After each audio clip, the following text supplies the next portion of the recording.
Welcome to the Salmon Runs YouTube. Enjoy the video. In this video, I will show how to tighten fossil watch band, full guide. First, gather a small screwdriver, pin tool, soft cloth, and pliers and lay them out on a clear table. Next, clean the band gently to remove dust and oil so pins slide easier.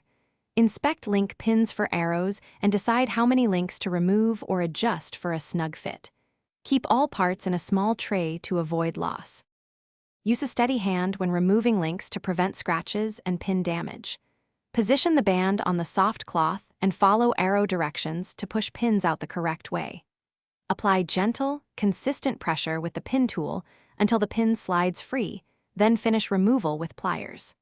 Remove only the number of links you need for a snug fit and keep spare pins organized for reassembly to avoid confusion.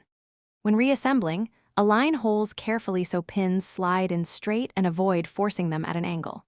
Press or tap pins gently until they are flush and wipe away any fingerprints to keep the finish clean. Try the watch on and test wrist movement. If it still feels loose, consider adjusting by 1/2 link or using spring tensioners for a snugger fit. Store leftover parts safely for future adjustments. Thanks for watching. Consider subscribing if we helped you.